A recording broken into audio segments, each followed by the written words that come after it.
Oi pessoal, nós estamos aqui para o nosso primeiro programa com a nossa diretora, a Manu, que além de diretora do Goitacá, é psicóloga. Então, Manu, conta um pouquinho sobre você pra gente. Bom, então, meu nome é Manuela, né? Apesar de trabalhar aqui no Campus Centro, eu moro em Macaé, tenho 3 filhos, um adolescente, 2 meninas que são crianças e tô no IF aqui Campus Centro há 8 anos e tô coordenando o Goitacá desde 2017. O projeto foi criado em 2017, né? E vem sendo aí um desafio para a gente manter esse projeto, mas também com bons frutos, né, e bastantes resultados em relação à aprovação, à formação integral.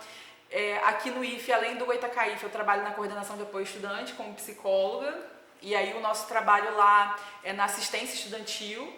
E esse trabalho é de acompanhamento, né, dos alunos que têm algumas necessidades pedagógicas, algumas necessidades sociais.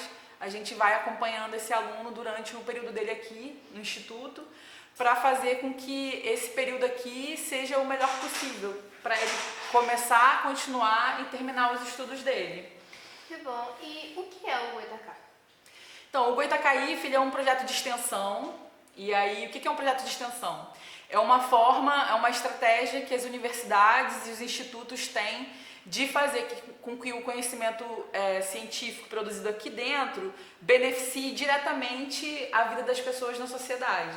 Então, o Goitacá IF, ele é um curso popular que visa preparar pessoas que desejam entrar tanto no IF para fazer o ensino médio técnico, quanto o técnico concomitante, quanto o superior e o técnico subsequente, mas também para quem quer passar para qualquer universidade, fazer seu curso superior. E aí o foco do Goitacá IF são alunos de escola pública. Então a gente acredita que esse conhecimento produzido aqui dentro, né, nos cursos de licenciatura, nos cursos de bacharelado, através desses estudantes que atuam como bolsistas no projeto, vai beneficiar a vida das pessoas que têm interesse em fazer um processo seletivo para entrar na universidade, para fazer seu curso técnico, sabendo a gente que, infelizmente, a educação pública ela ainda é extremamente sucateada e aí não consegue oferecer uma educação na maior parte das experiências, para que dê ferramentas para os alunos fazerem essas provas com sucesso. Então, infelizmente, ainda hoje, a gente precisa que projetos como o Goitacá IF existam para que essas pessoas tenham condições aí mais justas de fazer essas provas, né?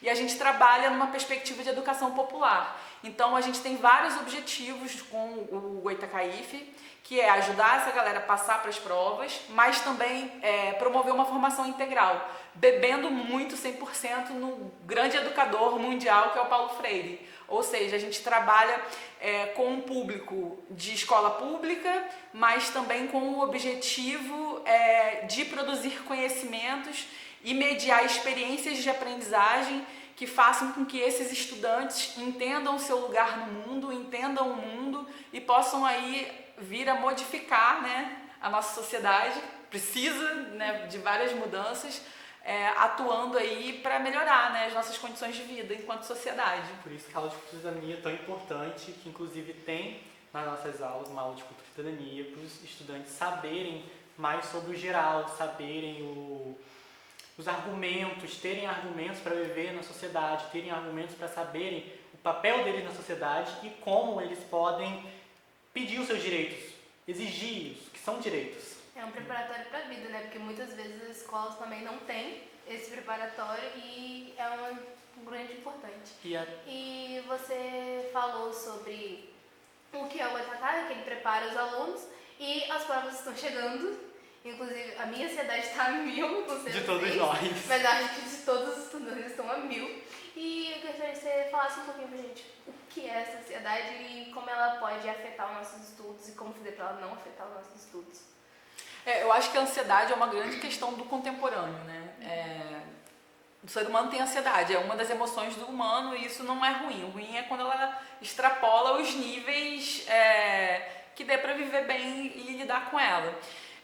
Então, assim, como a gente vive numa sociedade muito competitiva, né, E aí a prova, né, o processo seletivo para passar nesses exames não deixa de ser uma competição. Nesse momento onde a gente percebe que está se aproximando a prova, vocês vão ficando mais nervosos, mais ansiosos, porque tem toda uma expectativa em relação a esse objetivo, né? Vocês passaram um ano inteiro, né, se preparando, e não é fácil fazer um curso preparatório, porque vocês fazem a escola regular, no contraturno faz o preparatório, muitos trabalham e estudam, e você conciliar trabalho com estudo não é uma coisa fácil. E aí vocês ficam um ano todo naquela preparação, naquele objetivo, vai chegando a prova ela é um divisor de águas, né? Você entrar para o Instituto Federal para fazer um ensino médio técnico, ou você entrar para uma universidade, isso é uma nova fase da vida. Então tem todo um desejo, tem toda uma expectativa de como vai ser essa experiência, né? E aí tem a família também, né? Isso acaba tendo um peso também, né, sobre o jovem. E aí como lidar, assim, não tem mágica. Para passar nessas provas, precisa ter ali uma dedicação de estudos, né? E aí o ideal é que você consiga fazer esses estudos durante todo o ano. Mas eu até falo assim, para quem ainda não virou a chave, falta aí 2 meses para a prova do médio técnico integrado do IFE e 1 mês para o Enem. Ainda dá para recuperar um tempo perdido, mas tem que tentar ter um pouco de foco, se organizar, disciplina. Saber que precisa estudar para além das aulas que assiste. Se você vai fazer matemática, questões de matemática, de física, fazendo exercício. Se quer aprender, se quer escrever bem uma redação, fazendo redação, lendo. Só que a gente sabe que as condições de vida, muitas vezes, não proporcionam essa oportunidade para todo mundo. Então, às vezes, tem gente que só tem, às vezes, a chance de assistir a aula, não tem muito como estudar. E aí, pensar que tentar dar o máximo no dia da prova, tentar fazer coisas que você goste de fazer, porque também não adianta ficar numa pegada de estudar de manhã, de tarde, de noite, ficar a madrugada toda estudando, um dia antes estudando até de madrugada, aí você vai para a prova cansado, o cérebro precisa estar descansado para fazer bem uma prova. Então é tentar encontrar um equilíbrio aí entre o estudo, mas também cultivar momentos de coisas que vocês gostam de fazer, né? Ir numa praia, no cinema, beijar na boca, encontrar os amigos, tudo isso é importante, igualmente importante, porque o ser humano não é máquina. A gente precisa ter essas coisas na nossa vida. E acreditar, né? Levar ali uma barrinha de cereal, um lanchinho para poder fazer uma pausa, porque a prova é bastante tempo, né? É estressante. Ir ao banheiro, também dar uma levantada da cadeira. Mas acreditar que é possível, e se não for, porventura não for, né? Também não é o fim do mundo. Sempre existe outro ano. Existe o outro ano, vai estar caindo, vai continuar aí, outros cursos. Se não for aquele ano, você pode tentar outro ano. A gente às vezes fica querendo uma coisa muito apressada, né? E aí se pressiona tanto que às vezes isso inviabiliza você ir bem numa prova, né? Então saber que no dia que você está indo na prova, você fez o que foi possível, né? E acreditar. E como diretora do Guadacá, como você vê a dificuldade dos alunos se preparar para o IFE? Quais são as maiores dificuldades que você vê? Então, a gente vê que muitos vêm com uma defasagem, né, de aprendizagem. Isso devido a esse processo mesmo da escola pública, às vezes não tem professor, né, dependendo da matéria você fica um bimestre, um semestre inteiro sem professor. E aí esses alunos vêm aqui, vocês tinham que ver, por exemplo, quem vai fazer o pré-IFE, tem que vir com conhecimento até o 9º ano, mas às vezes a gente percebe que tem alunos que têm uma defasagem de conhecimentos do 6º, do 7º. O ensino médio, às vezes o pessoal tem defasagem do 1º ano, do 2º ano. E eu sempre converso com a equipe, a gente é um curso preparatório popular. Esse popular não é à toa. Ele não tem a ver somente com o público que a gente atende, que é alunos de escola pública, mas ele tem a ver também com a gente entender a realidade desse aluno de escola pública, que é atravessado por diversas determinações que fazem com que ele tenha mais dificuldade de passar na prova, que fazem com que ele precise fazer um preparatório para poder passar. E aí, uma dessas dificuldades eu falo que é um abismo, né? Um abismo educacional que muitos deles chegam aqui, e eu converso o tempo todo com a equipe de professores. Aqui a gente não é um preparatório moedor de carne, a gente precisa dialogar com a nossa realidade. E a gente precisa entender que nosso aluno vem com essa defasagem e a gente vai precisar voltar, né? Se a gente tinha que trabalhar daqui para frente, não. Por causa desse nosso perfil, dialogando e entendendo o perfil do nosso aluno, a gente precisa voltar para conhecimentos mais básicos e ir num tempo talvez um pouco mais devagar para não atropelar ninguém. A gente não quer deixar nenhum aluno da sala para trás. Isso é muito importante, né? E agora, indo mais para você, seu pessoal, como foi a sua trajetória para chegar aqui? Como foi a sua vida como estudante? Como foi esse projeto? Como é coordenar isso? Mais sobre a sua rotina. Eu sou estudante de escola pública, né? Então, os desafios para a gente fazer uma universidade, eu tinha na minha cabeça, né? Que eu queria fazer uma universidade pública, não só porque minha família não tinha condições econômicas de pagar uma privada, mas porque eu sei que a pública tem uma qualidade elevada, né? E aí, assim, na minha escola, essas informações sobre, na minha época era vestibular, né? Tinha Enem, mas não era tão forte como hoje em dia. Essas informações sobre o processo seletivo para faculdade, vestibular, não apareciam, eu não sabia. Para vocês terem noção, eu fui saber no terceiro ano que o vestibular era uma prova, porque eu achava que vestibular era você ir lá na faculdade, se inscrever e entrou. E aí no terceiro ano que eu fui descobrir, né? Então eu precisei fazer um preparatório com bolsa, consegui uma bolsa no preparatório particular lá em Macaé, fiz o preparatório e aí eu não tive, principalmente a área de exatas, eu até falo assim, poxa, às vezes eu poderia ser engenheira, mas como eu não tive muita matéria de exatas na escola, de ciências da natureza, não desenvolvi tanto essa área. Então quando eu cheguei no pré-vestibular tinha matemática 1, 2 e 3, tinha física 1, 2 e 3 e era uma realidade de coisas que eu nunca tinha visto na escola, né? Então foi difícil, né? No primeiro ano eu tentei e não consegui. No segundo ano que eu consegui, mas eu tinha na minha cabeça que eu podia tentar 3, 4 anos, que eu queria passar para uma universidade pública. Ainda bem que no segundo ano eu consegui, mas consegui também porque foi num período onde a universidade começou a se capilarizar para o interior. Porque eu não teria condição de viver na capital, sendo que as universidades, a maior parte eram na capital, e me manter lá. E aí teve uma política de interiorização na Universidade Federal Fluminense, abriu um campus em Rio das Ostras, que era do lado da minha cidade, e aí eu tive a oportunidade de fazer perto de casa também. Então, assim, e me manter na faculdade também não foi fácil, só que ainda bem que começou a política de assistência estudantil.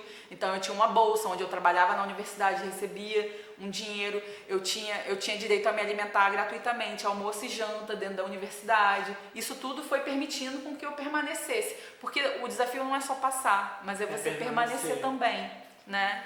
E as monitorias que te ajudam nas matérias que você tem mais dificuldade. Então foi um desafio, trabalhava também em paralelo e isso dificulta muito, né? Você manter a vida acadêmica, porque às vezes na faculdade você quer fazer pesquisa, quer fazer extensão, mas quando você precisa trabalhar, você não tem tempo para poder fazer essas outras coisas. Fazer o famoso TCC também, muito monografia é um desafio, escrever, né? Então, e aí na faculdade eu me envolvi com o movimento estudantil, né? Desde o início. E eu falo isso para todo mundo, assim, quando você entra na universidade, a gente não pode achar que a nossa formação vai se dar só em sala de aula. É importante que quando vocês entrem num instituto federal, numa universidade, vocês se envolvam com pesquisa, com extensão. Espero muitos de vocês aqui, daqui uns anos dando aula no Goitacaífe, inclusive. Você poder viajar, participar de movimento estudantil, ser monitor, que é uma experiência docente. Então, tudo isso é formativo, não é só assistir aula, né? Então, quando entrar na faculdade, assim, suguem tudo, todas as oportunidades, porque tudo isso vai fazer com que você seja um profissional mais completo, uma pessoa também, né? E aí eu acho que essa minha trajetória, essa minha experiência dentro da universidade, ela me formou e aí fez com que quando eu saísse de lá eu quisesse trabalhar, tanto é que a minha área dentro da psicologia é educação, com que eu quisesse fazer coisas. Eu acredito na educação pública, eu luto pela educação pública e aí isso tem muito a ver com a minha trajetória na universidade, né? Então acho que é essa formação que eu tive dentro da universidade, para além de sala de aula, a sala de aula é importantíssima, mas para além, me forjou para que eu tivesse essa vontade de, enquanto me tornasse profissional de uma escola pública, pudesse também fazer projetos como o Goitacaife, né? Talvez entendendo esse lugar que eu ocupei, né, enquanto estudante de escola pública, saber que é difícil e que nem todo mundo tem a oportunidade de pagar um cursinho, né, ter a oportunidade, né, de poder fazer um preparatório de qualidade. Se do outro. Solidariedade, né?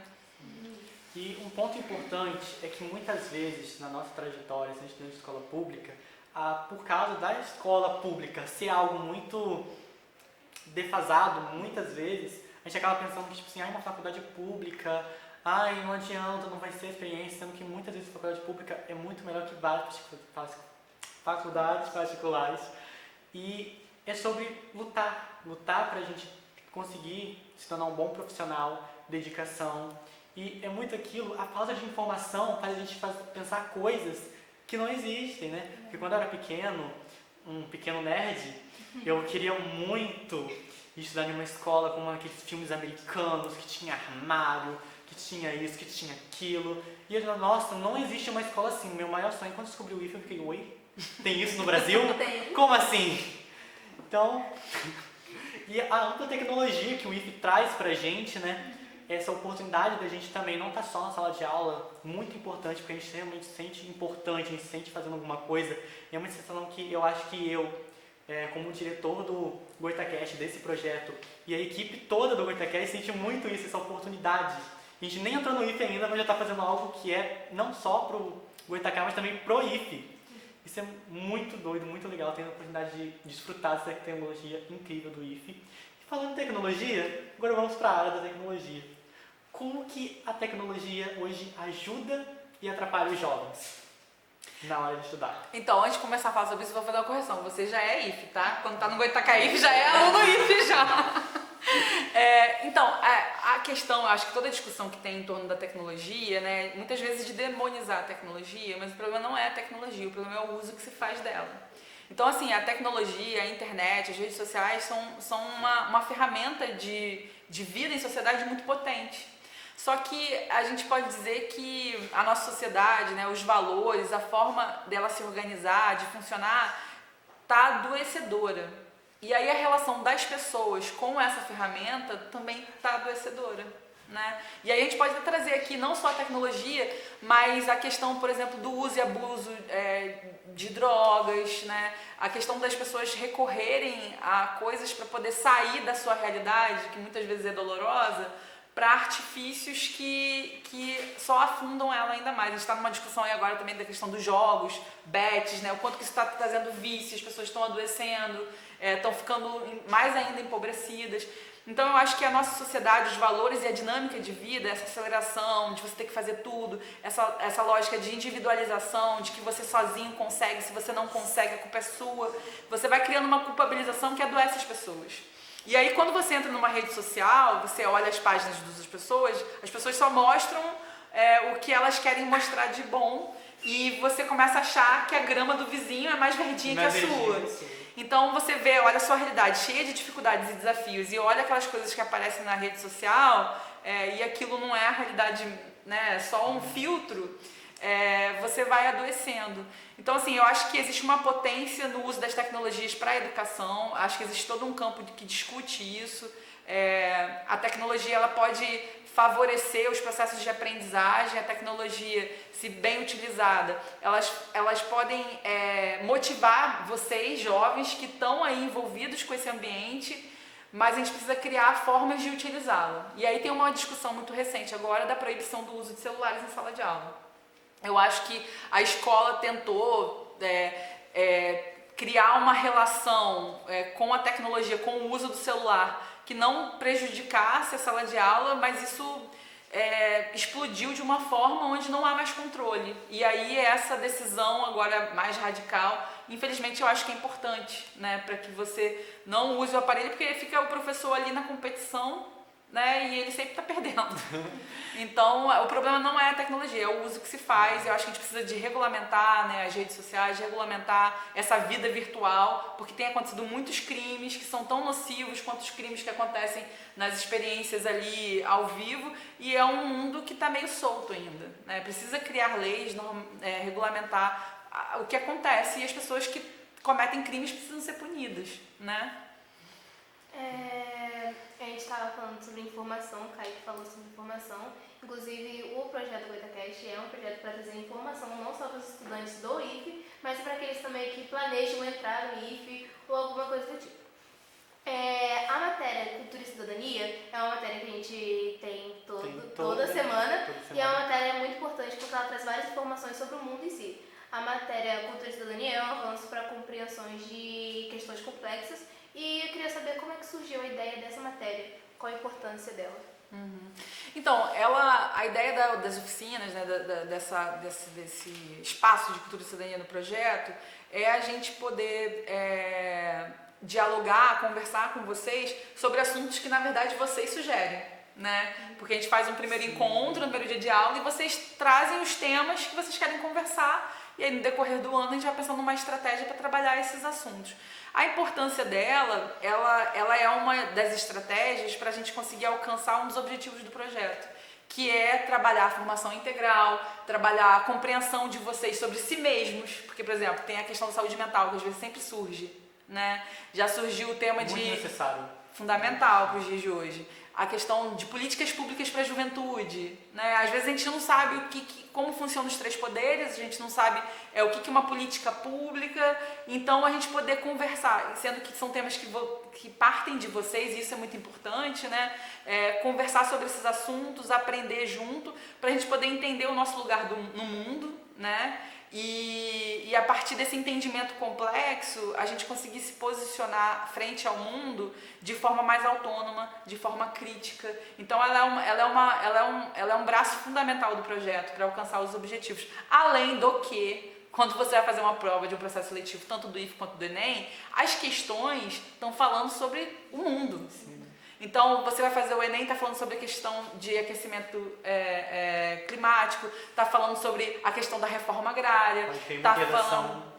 e não só da redação, não, nas próprias questões, elas atravessam as questões. A gente, o ano passado, a gente foi na Fazenda Cambaíba, que é um assentamento, né, do movimento dos Sem Terra, e aí a gente fez uma aula lá, falou sobre reforma agrária, sobre o movimento social. 3 semanas depois foi a prova do Enem.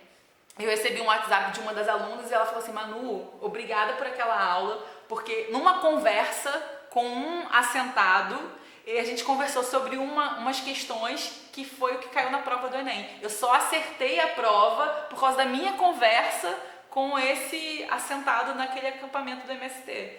Então, as provas hoje em dia elas falam sobre as problemáticas do mundo, né? E aí, para além do objetivo principal de Cultura e Cidadania, que é a formação integral, promover o pensamento crítico com vocês, não é a gente impondo a vocês, mas são assuntos que são do interesse de vocês, ainda ajuda a fazer as provas. Sim. Ter repertório, argumento para construir as redações, para compreender as questões. Também para saber coisas como o mundo funciona, né? Porque eu vou fazer 16 ano que vem, já vou começar a votar. Se não fosse Cultura e Cidadania, eu sabia como funcionava, eu sabia o quê? Presidente, só. E isso é muito importante agora, voltando para a área de tecnologia, e é muito importante a gente também a gente tem isso no Goitacá, que a gente poder escolher fazer o nosso preparatório da nossa casa online. Isso é muito legal, muito interessante. E como foi trazer isso?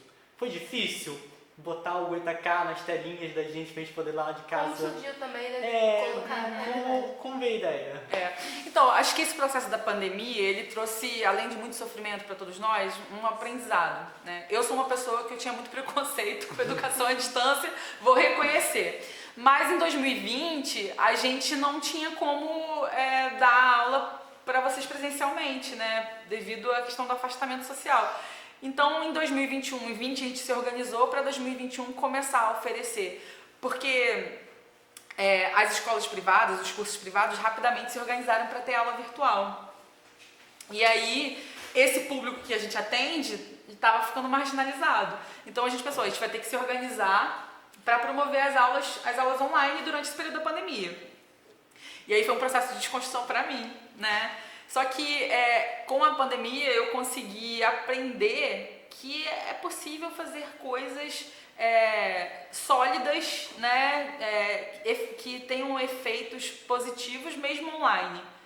Então a gente, mesmo acabando a questão do afastamento social da pandemia, a gente resolveu bancar essa modalidade porque ela permite com que pessoas que não teriam condições de se locomover para o campus centro, pudessem ter a oportunidade de estudar também.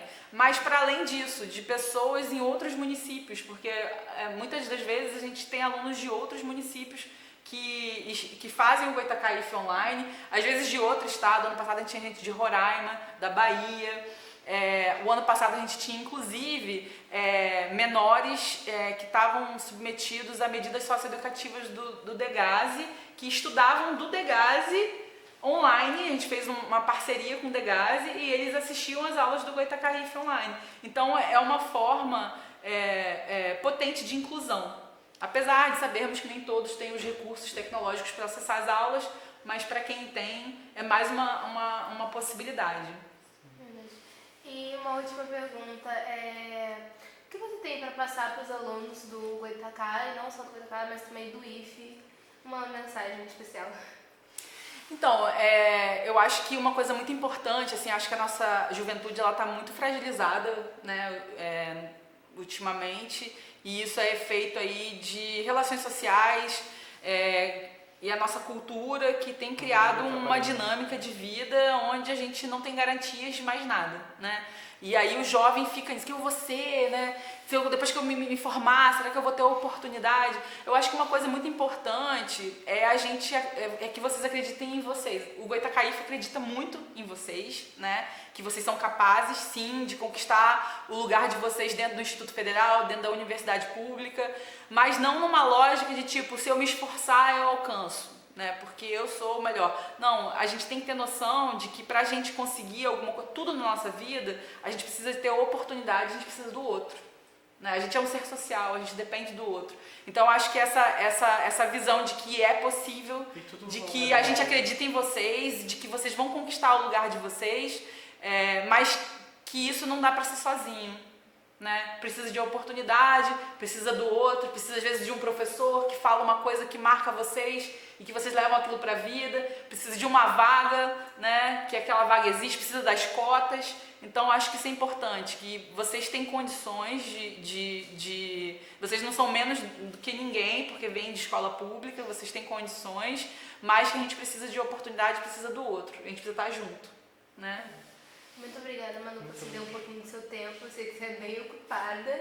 E muito obrigada por trazer essas informações valiosas pra gente. Eu que agradeço, assim, essa iniciativa de vocês, assim, tô junto aí no que eu puder contribuir. Parabéns pelo trabalho, parabéns pela ideia e parabéns por bancar, né, realizar isso.